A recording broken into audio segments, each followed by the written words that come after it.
Breaking news from Major League Baseball, where the Baltimore Orioles have fired their manager Brandon Hyde. The O's are just 15-28 this season and in last place in the American League East after back-to-back playoff appearances. It closes the book on Hyde's 7 seasons in Baltimore, where he went 421 to 492, guiding the team through its most recent rebuild. Now, in a statement, the team says, quote, "Changes become necessary when we believe this is one of those moments." It goes on to say, "We thank Brandon for his dedication and wish him all the best in his future endeavors."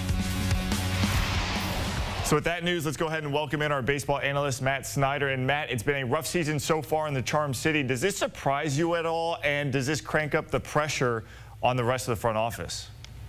Okay, number one, no, it does not surprise me at all. Brandon Hyde was hired several years ago, and he oversaw, as you mentioned, that radical rebuild where they lost 109 games, 110 games in 2 different seasons. They broke through when they made the playoffs twice, but still, he's been there long enough, so it's not like you could say, oh, he didn't have enough time to get his feet underneath him. And also, when it's this disappointing of a season, it's not surprising when the manager gets fired. And we've seen teams with this level of talent turn things around before after a manager gets fired. We saw something similar with the Phillies in 2022. They fired Joe Girardi, they moved on to Rob Thompson, and they ended up in the World Series. So not necessarily saying the Orioles are going to end up in the World Series, but sometimes teams feel like a change of voice is needed. Sometimes it's eyewash for the general manager to cover his tracks. Sometimes it's just a move to show the fans that you're making a move. So no, not surprised at all here. In terms of if they can turn it around offensively, I would not be surprised if they turn it around. They have a lot of talent on the offensive side. Pitching wise, I just don't think they have enough in the rotation. So no, I don't think that we're going to see them in the playoffs this year. Yeah, losers of the last 4 games. We'll see what happens. But let's take a little bit of a long-term look at this. What does this mean for them? Because you mentioned how Brandon Hyde was there for the rebuild. Those were some lean years, losing more than 100 games. You mentioned the pitching staff. So is there another rebuild on the horizon? Does it need to be that drastic? It's possible. The only thing I would say is, as long as general manager Mike Elias is in charge, I don't think that he could justify another rebuild, at least not to the extent that he already did it, because they only made the playoffs 2 years. They were 83-79 the year before they broke through and made the playoffs in 2023. So you basically had a 3-year reprieve. You can't just retreat right back into a rebuild unless you're saying, hey, I failed as a general manager. So I don't think that they will dive into that immediately for that reason. If Mike Elias gets fired, then yeah, maybe they will say, hey, let's sell off Adley Rutschman, let's sell off Gunnar Henderson, and let's start over. I could see that if they went to a new front office, but as long as Mike Elias is in charge, I do not think he can justify that. Matt, I'm wondering, do you think of this Orioles team and situation they're now in a cautionary tale for other organizations who might be thinking, let's do a full teardown and rebuild it from the ground up?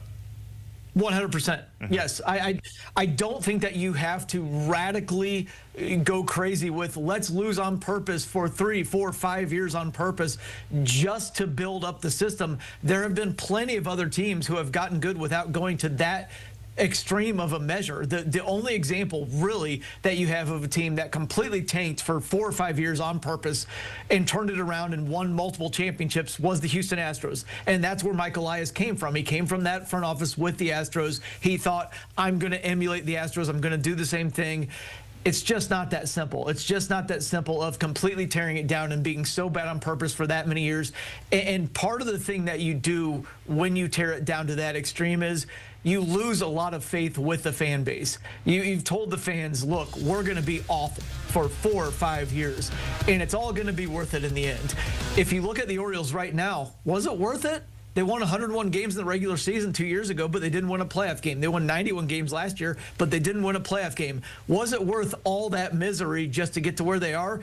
The answer is obviously no. So I would hope that teams would see this and see, hey, look, we don't have to pull an Astros to turn it around. There have been plenty of other teams who have rebuilt themselves on the fly and gotten better without having to lose 118 games, 115 games, 110 games in a season. You don't have to do that to get good. Matt Snyder, thanks for hopping on with this breaking news. Again, Brandon Hyde out as the Orioles manager. this year after a rough start to the season. Now, we heard Matt mention sometimes a change in the clubhouse can be the spark you need. We'll see if that does, in fact, hold true for this Orioles team, who, again, made the playoffs in each of the last 2 seasons. Today, they start with the Nationals, 4:05. We'll see if whatever happened on the bench can lead to a win today on the diamond.